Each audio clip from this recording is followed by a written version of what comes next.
근데 있잖아, 문제는 점추정이라는 것은 늘 그렇듯이 모집단 전체를 하는 게 아니라 표본을 가지고 점추정을 계산을 하잖아요. 그러니까 뭐가 생기겠어요? 샘플링 에러가 생기겠죠. 표집 오차라는 것이 생기는 거죠. 그래서 이제 이 표집 오차에 대해서 우리가 좀 생각을 해야 되는 거고요. 그 다음에 이 설명은 전에도 했는데 모집단이 있어. 그럼 모집단에서 우리가 표본을 뽑았지. 근데 모집단에게 내가 궁금한 게 평균이야. 그런데 표본을 뽑아서 뽑는 김에 있잖아. 뽑는 김에 표본 평균도 계산할 수 있고 표본 분산도 계산할 수 있고 표본 중위수, 표본 최빈값 다 계산할 수 있잖아요. 그러면은 표본한테 뭘 계산했으면 다 통계량이야. 그런데 우리는 이제 생각이 있는 사람들이니까 표본 평균을 모평균의 추정값으로 사용해야 되겠다 이런 생각이 들 거잖아요. 그러면 이 표본 평균이 뭐가 되냐면은 모평균에 대한 점추정량이 되는 거예요. 근데 갑자기 그래 그러면은 실제로 계산을 해볼게. 실제로 계산을 해봤더니 135cm야. 이렇게 해서 얘를 추정값으로 딱 사용하는 순간 얘가 누구가 되냐면 추정치가 된다고 얘기를 했었죠. 그러니까 용어의 차이에 대해서 설명을 하는 거예요. 자, 뭐 그림은 한번 보시고요. 자, 이제 근데 지금부터 내가 한 20분 동안 20분, 30분 설명할 수도 있어요. 30분 동안 뭘 설명을 할 건데 이게 뭘 좀 어렵게 설명을 할 느낌상 좀 어렵다는 느낌이 들 텐데 나중에 끝에는 굉장히 허무한 결말을 또 맞아요. 그래서 여러분들이 너무 허무할까봐 제가 좀 미리 결론을 좀 얘기를 할게요. 근데 이게 우리는 있잖아 통계학 입문이잖아 그죠? 우리는 통계학 입문이니까 엄청 쉬운 내용을 얘기를 하는 거죠. 그런데 원래 우리가 사용을 하는 그러니까 예를 들어 무슨 말이냐면 모집단이 있었을 때 모평균을 계산을 하기 위해서는 알기 위해서는 추정 및 검정을 하기 위해서는 표본 평균을 계산을 한다. 이것은 누구나 아는 내용이에요. 근데 우리가 이제 통계에서 궁금한 것이 모평균, 모비율, 모분산 이런 것만 궁금한 건 아니거든요. 더 많은 것들이 궁금할 수 있어요. 이렇게 되면 궁금한 것도 어떤 시계 형태, 이제 확률 모형의 시계 형태. 그러면 우리가 여기서 얘는 저 이그젝틀리 모르니까 여기서 어떤 그 표본을 뽑아가지고 표본에 사용되는 통계량으로 얘를 예측 혹은 추정 혹은 검정 이렇게 해야 될 텐데 그럴 때는 요 값 계산할 수 있는 값의 종류가 굉장히 확률적으로 확률 과정론이나 이런 거에 입각해서 굉장히 많기 때문에 그것을 이렇게 이그젝트하게 구하기가 어려울 때가 있어요. 그래서 이제 그런 걸 구하는 기본적인 내용에 대해서 이제 설명을 좀 할 건데 결국 우리는 통계학 입문이기 때문에 쉬운 내용만 한단 말이야. 그래서 이제 허무한 결론을 얻는데 그 너무 허무할 것 같아가지고 제가 결론을 얘기를 할게요. 그러니까 우리가 이제 모집단이 있어. 그럼 모집단에서 궁금한 거 보자. 궁금한 거. 모집단에서 궁금한 게 종류별로 평균이 궁금할 수가 있고요. 분산, 표준 편차 이런 애가 궁금할 수가 있고요. 비율이 궁금할 수가 있잖아요. 그러면 이제 여러분들은 어떻겠습니까? 그래, 네가 모집단에서 그런 게 궁금했어? 그러면 나는 일단 표본을 뽑겠어. 그래서 모평균이 궁금하면은 표본에서 뭘 계산하겠어요? 저 말을 잘못해서 모평균이 궁금하면은 모평균을 계산하겠지. 누구나 우리가 태어날 때부터 알고 있었던 거죠. 그다음에 예를 들어 모분산이 궁금해. 그러면은 표본한테는 표본 분산을 계산해서 걔의 추정량으로 사용을 하겠지. 혹은 모 표준 편차가 궁금해. 그럼 표본 표준 편차를 구해가지고 걔의 추정량으로 사용을 하겠지. 그 다음에 모 비율이 궁금해. 그러면 표본 비율을 구해가지고 걔의 추정량으로 사용하겠지. 자, 그래서 허무한 얘기는 뭐냐면 모수에 대해서 모수가 뭐가 궁금하면 걔의 좋은 점 추정량은 이런 애들이다. 이런 얘기를 할 거예요. 근데 너무 이상하죠. 왜냐면 여러분들 태어날 때부터 모평균이 궁금하면 표본 평균을 계산할 거고 모분산이 궁금하면 표본 분산을 계산할 거고 모비율이 궁금하면 표본 비율이 궁금할 거잖아. 계산할 거잖아요. 그러니까 이렇게 간단한 일만 하는 게 통계가 아니잖아. 그지? 그래서 통계학 입문이니까 이렇게 간단한 거고 얘보다 좀 더 복잡한 내용이 있다. 그러면은 이제 우리가 사실 태어날 때부터 잘 알고 태어났던 이런 것에 대해서 얘네가 왜 얘네들의 좋은 추정량인지 왜 좋은 점 추정량인지에 대해서 쭉 설명을 하려고 그러는 거예요. 자, 그래서 이제 지금 올라가 보도록 합시다. 자, 우리는 뭘 할 거냐면 점 추정에 사용되는 추정량을 하나 계산하고 싶어요. 그렇겠지. 지금 피그미족의 평균 신장도 한번 봐봐요. 피그미족의 평균 신장이 궁금해서 표본을 뽑아가지고 점 추정량 인 표본 평균을 계산을 해서 135cm라는 점 추정치를 우리가 만들어냈잖아요. 자, 그래서 이러한 좋은 점 추정량의 기준이 있어요. 이거는 진짜 중요한 내용이야. 이렇게 간단한 통계학 입문에서 배운 내용이 자꾸 확장되고 심화되고 이렇게 세계가 커져서 이제 통계학이라는 거대한 과목이 되는 거거든요. 그래서 이게 기본적인 내용이고 굉장히 중요한 내용이에요. 좋은 점 추정량의 기준은요, 비편향이 되어야 되고요, 효율적이어야 되고요, 일치해야 되는 비편향성, 효율성, 일치성을 갖춰야 그것이 좋은 점 추정량이에요. 그렇다면 좀 다르게 얘기해 볼까요? 모평균에 대해서 우리가 표본 평균을 모평균의 점 추정량으로 사용하는 이유는 표본 평균이 비편향하고 효율적이고 일치성이 있기 때문에 그런 거겠죠. 한편 모 분산에 대해서 우리가 표본 분산을 좋은 점 추정치로 사용을 하는 이유는 모 분산에 대한 표본 분산이 비편향하고요, 효율성이 있고요, 일치성이 있기 때문에 그런 거죠. 그래서 지금부터 이러한 좋은 점 추정량의 기준에 맞는 이 용어가 무엇을 말하는지에 대해서 좀 이야기를 할게요. 비편향이라는 것은요, 추정량의 기대값이 모수와 같아진다는 거예요. 무슨 말인지 잘 모르겠어요, 그죠? 자, 그 다음에 효율성이라는 거는 추정량의 분산이 적다는 거예요. 이것도 뭐 알 것 같기도 하고 모를 것 같기도 하고 그래요. 그 다음에 일치성이라는 것은 표본 크기가 점차 커짐에 따라 점 추정량의 값이 모수에 접근한다는 말인데 어디 대수의 법칙에서 어디 배운 것 같기도 하고 아닌 것 같기도 하고 그래요. 그죠? 그래서 지금부터 이 얘기를 좀 설명을 하고 싶어요. 근데 이 이야기를 설명하기에 앞서 우리의 대전제는 뭐였어요? 확률 표본 추출하는 거였잖아요. 근데 또 다른 대전제가 있어요. 무슨 대전제가 있냐면 우리 3월 달에 배웠던 내용으로 통계학자들의 이론을 전개하는 관점이 프리컨티스트가 있고 베이지안적 관점이 있다고 그랬잖아요. 근데 프리컨티스트라는 건 뭐냐면 많이 해보면 그렇게 간다. 빈도론자의 입장을 우리가 따른다고 3월 달에 얘기했는데 기억이 날라나 모르겠네. 3월 달인가요? 그런 거겠죠. 어쨌든 학기 초에 얘기를 했으니까요. 자, 어쨌든 그래서 절대로 잊어버리지 말아야 될 것은 우리는 많이 해보고 여러 번 해보고 자주 해봐요. 왜? 통계학이니까. 근데 나는 사실 많이도 안 해보고 자주도 안 해보고 여러 번도 안 해보는데요. 쉽겠지만 많이는 해봐요. 샘플을 웬만하면 크게 뽑으려고 하잖아요. 그러면 나는 많이도 안 해보고 자주도 안 해보는데요. 쉽겠지만 그건 누가 책임진다 그랬어요? 분포 이론이 책임진다 그랬어요. 자, 그래서 비편향이라는 거는 조금 이따가 더 자세하게 설명하겠지만 비편향이라는 건 뭐냐면은 모집단이 이렇게 있었을 때 모집단이 예를 들어 모평균이 궁금해. 그러면 표본을 뽑아서 추정량으로 사용을 할 거잖아요. 뭐를? 표본 평균을 그것의 추정량으로 사용을 할 거잖아요. 근데 이 추정량의 기대값이 모수와 같아지는 거예요. 근데 추정량의 기대값이라는 게 뭐야? 말하자면 추정량의 평균이라는 거잖아. 그러면 추정량이 평균씩이나 있으려면 어떻게 해야 되겠어? 여러 번 샘플을 뽑아야 될 거잖아요. 여러 번 샘플을 뽑으면 자, 이제 중요한 얘기를 합니다.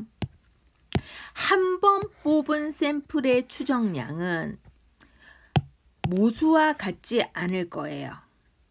틀렸을 거예요.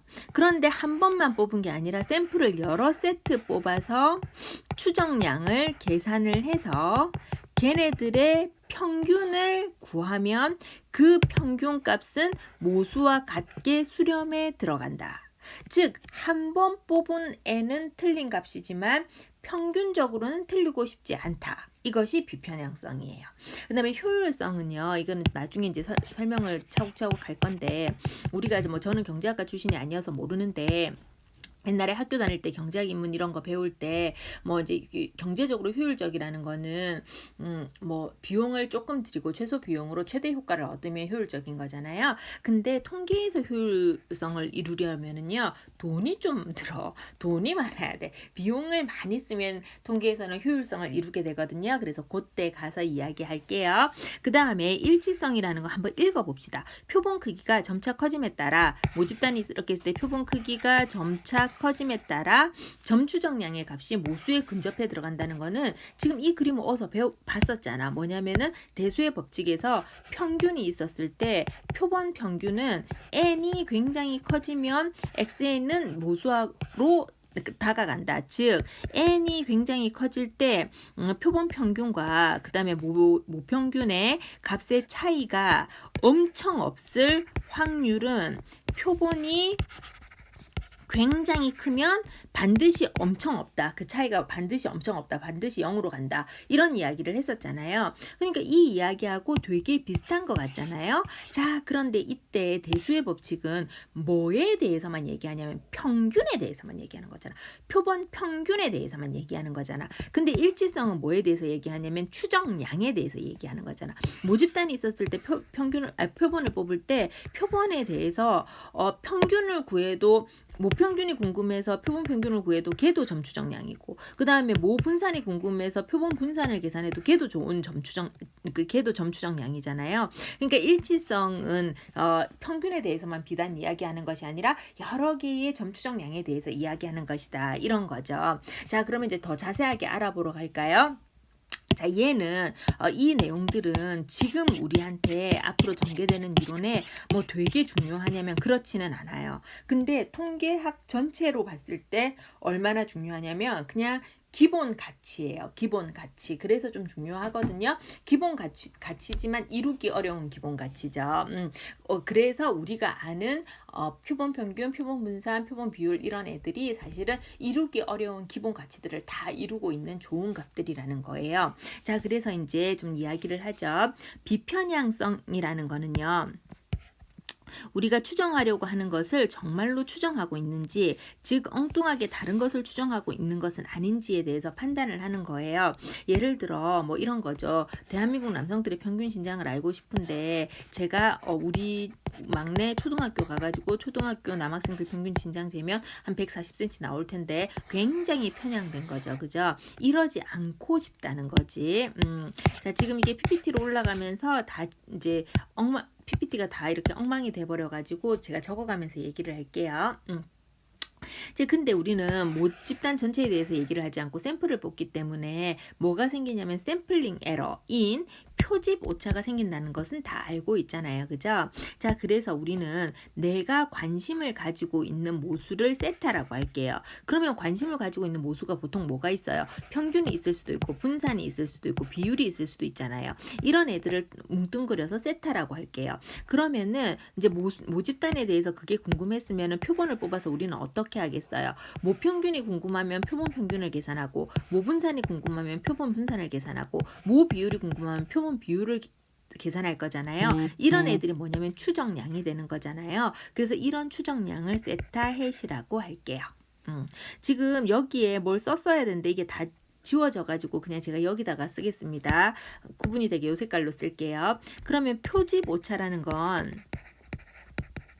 나는 원래 세타가 알고 싶었는데 실제 계산은 세타 헷밖에 못하니까 요 차이에서 벌어지는 것이, 그러니까 여기가 세타 헷이고 여기 모집단이 세타잖아요. 요 차이에서 벌어지는 것이 표집 오차잖아요. 그죠?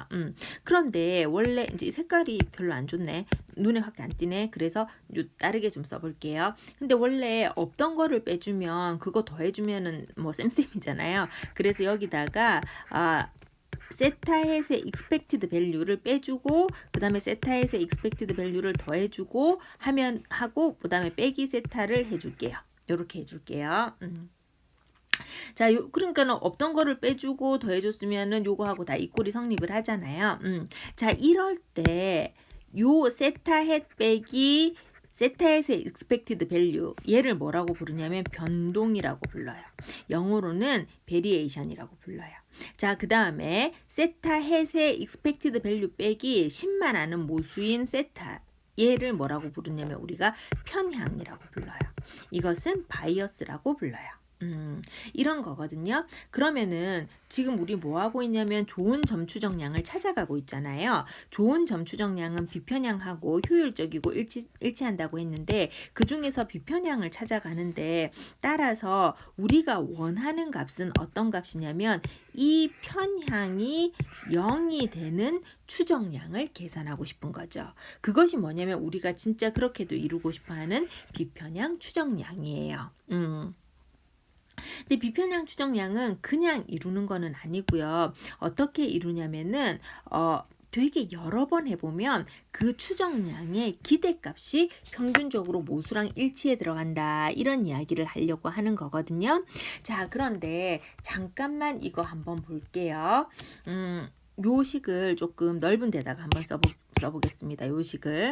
자, 우리 표집 오차는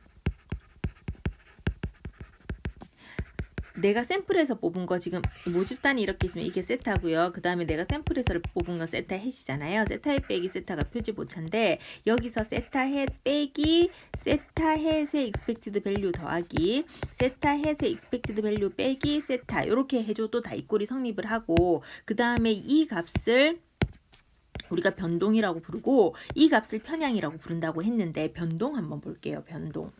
변동을 보면 얘는 누구예요? 얘는 누구냐면은 한 번 뽑은 샘플의 점추정량이잖아요. 지금 그죠?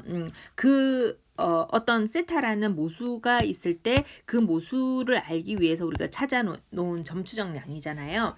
그런데 세타 햇의 expected value, 즉 세타 햇이 평균식이나 있으려면 어떻게 해야 되겠어? 세타 햇이 여러 개 있었으니까 세타 햇이 평균식이나 있겠지.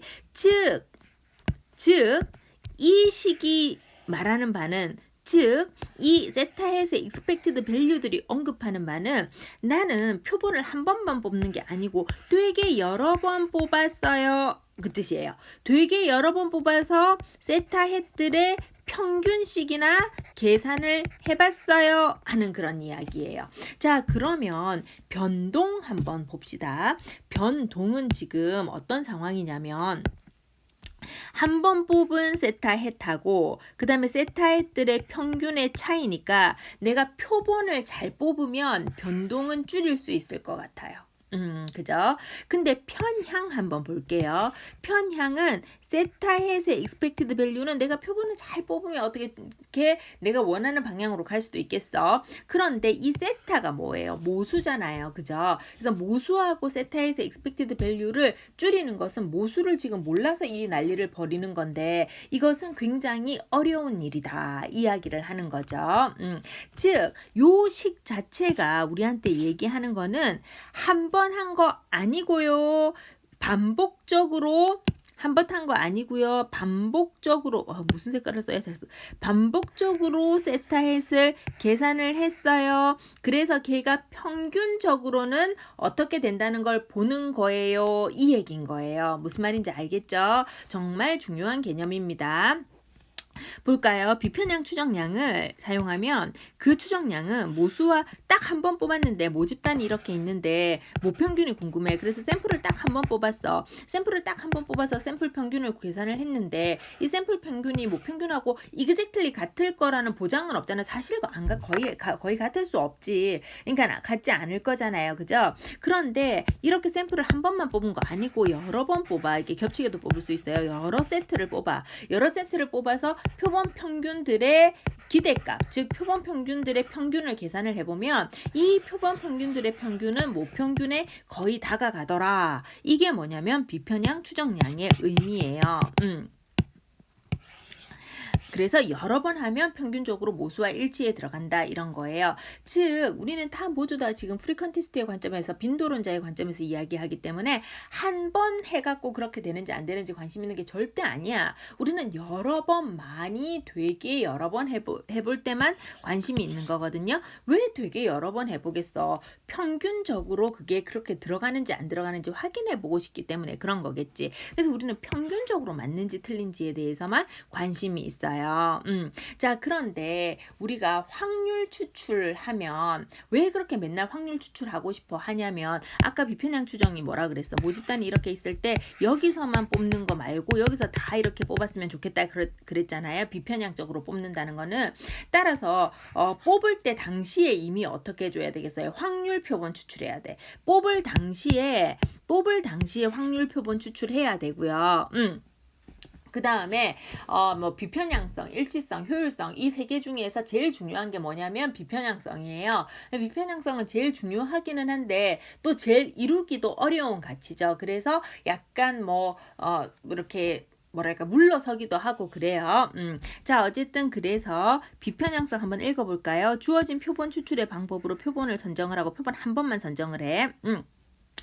근데 그 한 세트를 지금 이제 어떻게 하냐면 여러 세트로 이제 뽑는 거예요. 여러 세트를 뽑아서 그 다음에 거기서 이제 왜 여러 세트를 뽑겠어? 계산하고 싶은 통계량이 있으니까 여러 세트를 뽑는 거잖아요. 그래서 무한히 많이 반복해서 얻어지는 통계량, 즉 추정량들의 값은 평균적으로는 모집단의 모수하고 일치에 들어간다. 그러니까 한 번 뽑아서는 안 맞지만 여러 번 하면 이제 그렇게 들어간다. 이게 지금 뭐냐면 비편향이에요. 그러면은 아까 좀 전에 했던 거 다시 한번 보면은 우리의 표집 오차는 세타헷 빼기 세타고요. 얘는 세타헷 빼기 세타헷들의 expected value 평균 더하기 세타헷들의 expected value 빼기 세타 이렇게 할 수도 있다고 그랬고 얘가 누구냐면 변동이고 얘가 누구냐면 편향이거든요. 그런데 우리는 지금 뭐에 대해서 얘기하고 있냐면 비편향성에 대해서 이야기를 하고 있어요. 따라서 우리가 원하는 비편향 추정량은 뭐냐면 얘가 0이 되는 추정량이겠지. 즉 비편향 추정량이라는 거는 이라는 건 뭐냐면 그냥 한 번 더 써볼게요. 세타햇의 expected value 빼기 세타가 0인 것. 다시 써볼까요? 세타햇의 expected value가 세타인 것이 비편향 추정량이거든요. 근데 요거 뭐 여러분들 눈이 없을까봐 제가 쓰는 게 아니고 요거 한번 같이 한번 읽어봐요. 이제 요거를 한번 읽어보면 이 식을 한번 읽어볼까? 이거는 10만 아는 모수하고 같아진다는 거잖아. 뭐가? 세타햇이 아니 한 번 뽑은 세타햇이 같아진다는 게 아니라 세타햇의 expected value. 근데 세타햇이 평균식이나 있으려면 어떻게 해야 되겠어? 되게 여러 번 뽑아야 되겠지. 그러니까 되게 여러 번 뽑아서 자 이거 한번 읽어봐요. 이 한 식이 나타내는 말은 뭐냐면 되게 표본을 여러 번 뽑아서 그러니까 무슨 말 여러 세트 뽑아가지고 우리가 추정치를 계산을 해서 평균을 생각해보면 모수하고 같아질 거야. 이게 뭐냐면 비편향 추정량인 거예요. 자, 어쨌든 이런 거고요. 자, 그 다음에 지금 이 얘는 있잖아. 약간 당황될 수가 있어. 뭐 저런 게 다 있지. 이런 약간 당황되는 걸 수도 있는데 지금 하는 얘기는 뭐냐면 결론부터 얘기를 할게. 표본 평균은 모평균에 대해서 비편향 추정량이다. 이 얘기를 하고 싶은 거예요. 다시 표본 평균은 모평균에 대해서 비편향 추정량이다. 이 얘기를 하고 싶은 거예요. 그러면은 표본 평균이 모평균에 대해서 비편향 추정량인 건 우리가 어떻게 보겠어요? 비편향 추정량이 뭐였는데 비편향 추정량은 세타에서 expected value가 exact 아니 말 잘못했어. 모집단의 모수하고 같아지면 이게 비편향 추정량이잖아요. 근데 우리 지금 뭐에 대해서 얘기하고 싶다고 그랬냐면은 평균에 대해서 얘기하고 싶다고 그랬잖아. 즉 얘가 뮤하고 같아지는 이거를 보이고 싶은 거잖아요. 그죠? 그래서 이제 한번 보일게요. 자, 우리 표본 평균이 있는데 예를 모집단이 이렇게 있으면 표본이 이렇게 있어. 그러면 이렇게 여러 개 있는 표본에서 알람 울린 거 아니에요. 여러 개 있는 표본에서 표본 평균을 계산을 했어. 그러면 여기도 표본 평균이 한 개가 나올 뭐 x1 바가 x2 해시 있을 거고 뭐 x3 해시 있을 거고 x4 해시 있을 거고 이렇게 표본 평균들이 있어요. 자, 그러면은 이 표본 평균들의 평균을 계산을 해보지.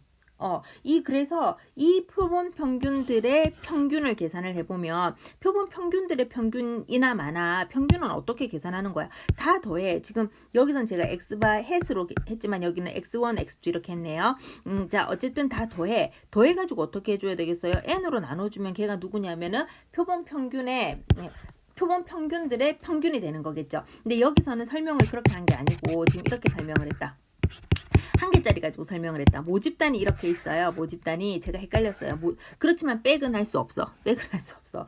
왜냐면 다시 녹음은 할 수 없어. 모평균이 있을 때 표본 평균이 이렇게 있어요. 근데 이 표본 평균에는 x1 저는 이제 그걸 설명하고 싶었는데 이 얘는 이걸 설명을 하는 거예요. x1부터 xn까지가 막 이렇게 있어요. 자, 그러면은 이 표본 평균을 계산을 해보자. 표본 평균을 계산해 보면은 표본 1개, 표본 2개, 표본 3개, 표본 4개, 표본 n개 다 더하고 그 다음에 n으로 나눠주면 되겠죠. 이게 표본 평균의 개념이에요.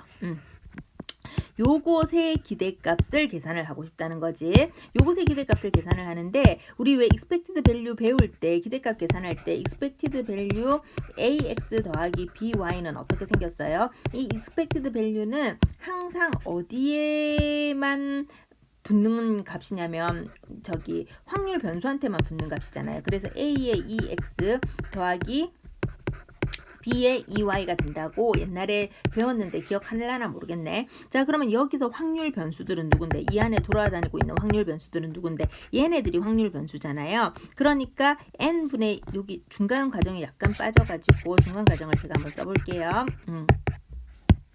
자, 그리고 요렇게 되면은 n분의 1은 앞으로 나오면서 expected value x1 더하기 주가서 더하기 xn 이렇게 되겠죠.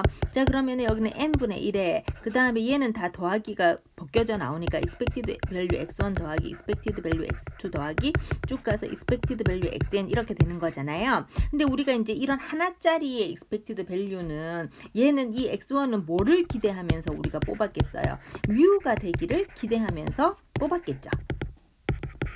이렇게 생겼겠죠. 근데 이게 뮤가 몇 개가 있냐면 n개가 있을 거잖아요. 따라서 얘는 n분의 1에 곱하기 n 뮤가 돼서 뮤가 되는 거예요. 이게 지금 뭐 이렇게 당연한 얘기를 하나 싶겠지만 이건 뭘 보인 거냐면은 지금 결국 제가 지금 지웠는데 여러분들은 돌려서 볼 수 있잖아요. 지금 우리가 결국 뭘 보였냐면은 요거를 보인 거예요. 즉 그럼 뭐 때문에 이걸 보였는데 뭐 때문에 보였냐면 표본 평균은 모 평균의 비편향 추정량이더라는 여러분들이 태어날 때부터 알던 얘기를 이제 한번 확인을 해본 거예요. 그래서 이 예제가 항상 여러분들을 당황시키는데 그런 얘기고요.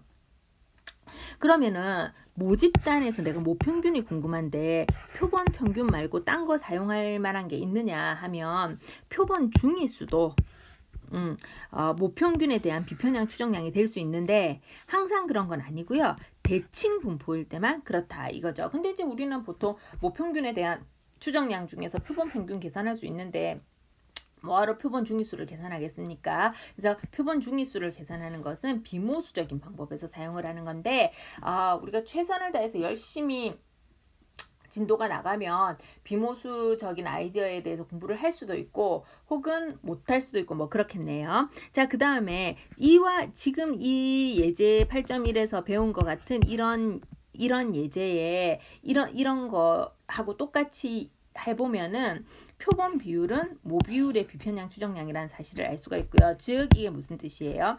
표본 비율의 expected value는 사실은 모 비율이다. 이것을 알 수가 있고요. 그 다음에 표본 분산의 expected value는 모 분산이다. 이것을 알 수가 있다는 거예요. 자, 어쨌든 그렇게 알 수가 있다는 거고요. 자, 그 다음에 이런 것이 비편향성이에요. 이제 효율성에 대해서 이야기를 하죠. 아까도 이야기를 했지만 통계에서 효율적이려면 돈이 좀 들어. 그래서 왜 돈이 드는지 봅시다.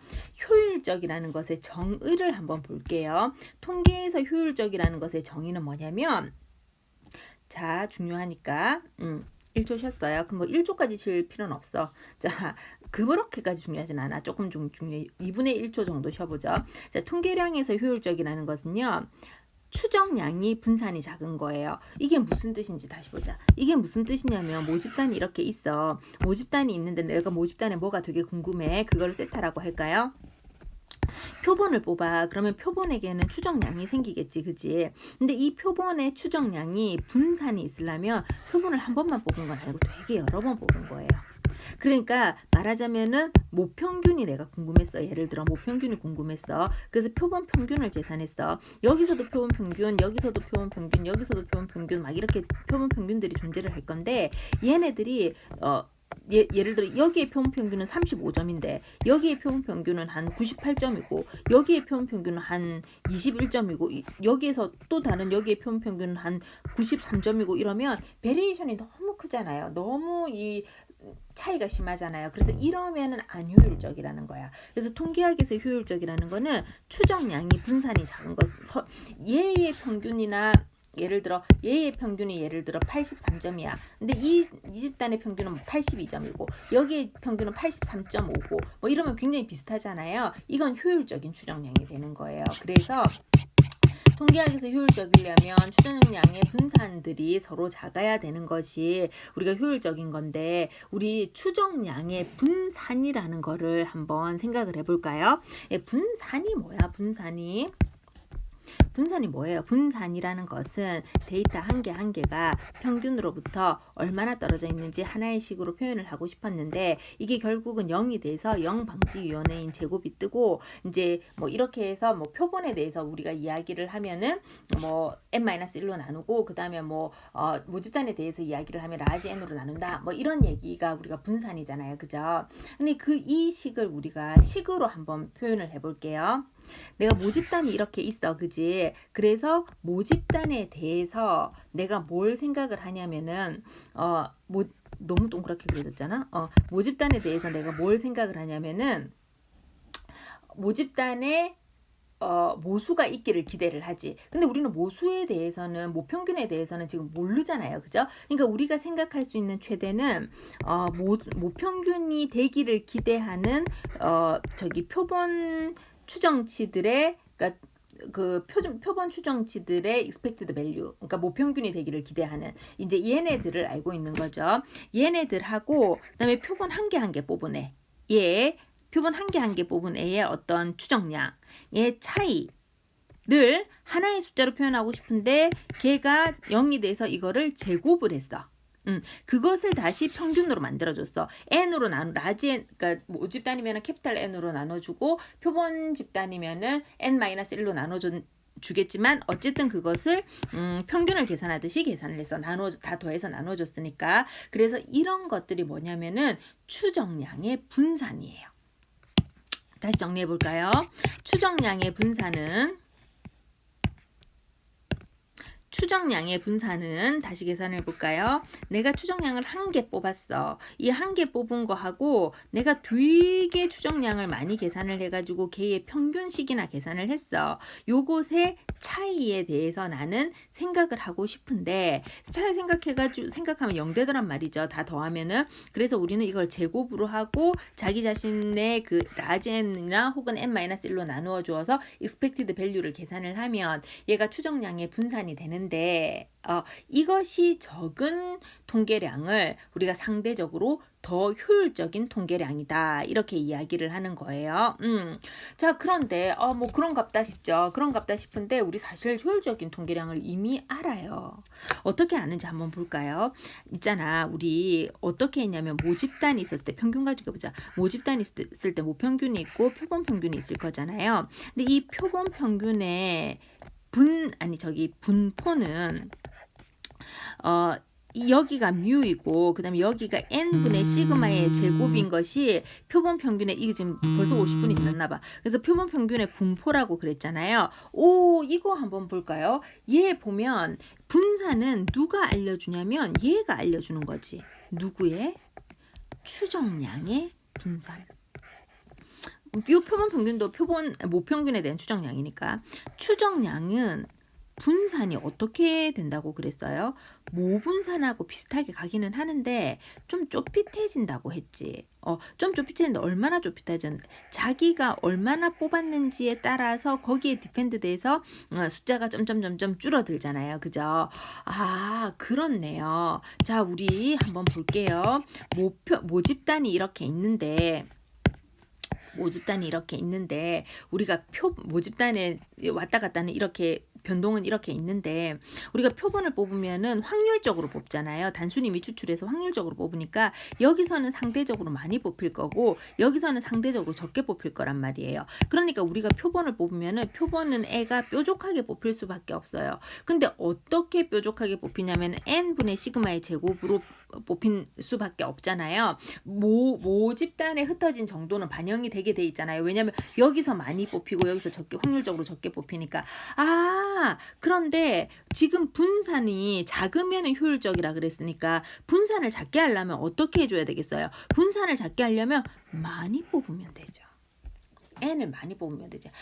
통계학에서 효율적이려면 어떻게 해줘야 되겠어요? 돈이 좀 있으면 돼. 그래서 하나의 샘플을 되게 크게 뽑으면 돼. 하나의 샘플을 되게 크게 뽑으면 돼. 되게 크게 뽑으면 우리가 효율적인, 즉 추정량의 변동이 작아지는 그런 효율적인 그런 추정량을 구할 수 있습니다. 잘 알겠죠? 자, 그러면 비편향성과 효율성에 대해서 그림을 한번 그려서 설명을 해볼게요. 자, 얘는 말이에요. 어디에 내가 뭘 보고 싶은데 나는 중간을 보고 싶은데 엉뚱한 데로 안 갔잖아. 중간에 몰려 있잖아. 그지? 그러니까 비편향해. 그리고 애가 안 퍼져 있어. 딱 모여 있잖아. 효율적이야. 최고로 좋아요. B 볼까요? 나는 여기를 보고 싶은데 몰렸네. 그러니까 비편향하지는 않아. 그러니까 편향해. 근데 애들이 여기서 오글오글 이렇게 모여 있잖아요. 즉 효율적이기는 해. 이거 어떨 때 이런 거예요? 어떨 때 이런 거냐면 대한민국 남성들의 평균 신장을 재고 싶은데 내가 너무 귀찮아가지고 우리 초등학교 남자애들 한 10,000명 키를 계산을 해봤거든. 그러니까 굉장히 편향되기는 한데 10,000명이면 엄청 사이즈가 큰 샘플이잖아요. 따라서 효율성은 이루는 그런 상황인 거예요. 돈은 많이 들이고 뭐 이렇게 보고 싶은 거 못 보고 뭐 그런 거죠. 그 다음에 얘를 볼까요? 얘는 여기 중간에만 모여 있는 건 아니고 여러 군데 이렇게 퍼져 있으니까 비편향하잖아요. 근데 퍼져 있기도 해. 그래서 비효율적이기도 해요. 그래서 내가 지금 설명을 뭐라 했어? 그러나 백은 할 수 없어. 다시. 백은 할 수 없어. 지금 딴 생각하다가 말을 잘못했어요. 다시. 무슨 딴 생각을 좀 잠깐만 했어요. 자, 이게 이렇게 되면은 근데 이제 이 편향한데 효율적인 게 굳이 나쁘기만 하느냐 하면 사실은 꼭 그렇지는 않아요. 그런데 돈을 많이 들였다는 입장에서는 원하는 걸 못 볼 수 있는 거죠. 근데 이게 지금 내가 무슨 딴 생각하다 그랬냐면은 빅데이터 어널리시스가 요즘 그 생각하다 근데 이것까지 설명할 필요는 없는데 제가 요거 설명을 잘못해가지고 지금 이 쉬운 그림을 설명을 잘못해서 잠깐 내가 무슨 생각하다가 잘못 설명했는지를 얘기를 하고 싶어서 그런데 빅데이터 어널리시스가 이게 그 사람들이 되는 대로 막 이야기하는 것이기 때문에 굉장히 사이즈가 커요. 그래서 굉장히 효율적이어서 표준 편차가 작아. 즉 효율적인 데이터거든요. 그런데 예를 들어 어떤 SNS 데이터는 굉장히 젊은 사람들만 쓰고 연세 드신 분들은 안 쓰시게 되잖아요. 요즘 많이 쓰시지만 옛날 같으면 SNS 데이터들은 예를 들어 인스타그램 이런 데이터들은 저만 해도 안 쓰거든요. 그러면은 어떠냐면은 연령의 편향이 발생을 하는 거예요. 그래서 사이즈는 굉장히 커서 효율적인데 그 분석 결과는 편향이 발생을 하는 그런 문제가 생기죠. 어쨌든 이제 그 생각을 잠깐 했고 그다음에 비편향하고 비효율적인 거를 한번 볼까요? 얘는 어쨌든 중간에 이렇게 모여 있기는 하잖아요. 그래서 딴 데로 몰리지 않았어. 중간에 모여 있어. 그래서 비편향해. 좋아. 근데 비효율적이기는 하죠. 왜냐면 좀 넓게 퍼져 있잖아. 그래서 비효율적이에요. 얘 같은 경우에는 우리는 여기서 보고 싶은데 일로 갔으니까 비편향하지 않아요. 그래서 즉 편향돼 있어. 한쪽에 치우쳐져 있어. 거기다가 이게 좀 애들이 좀 이렇게 모여 있으면 좋을 텐데 이게 넓게 퍼져도 있죠. 즉 비효율적이에요. 그래서 얘가 제일 좋은 거고 사실은 얘가 제일 나쁜 것이다. 우리가 이렇게 생각할 수가 있는 거죠. 자, 최소 분산 비편향 추정량은 좀 중요한 얘기여서 최소 분산 비편향 추정량부터 다음 시간에 설명하도록 하겠습니다. 수요일이 되겠네요. 수요일 날 설명하도록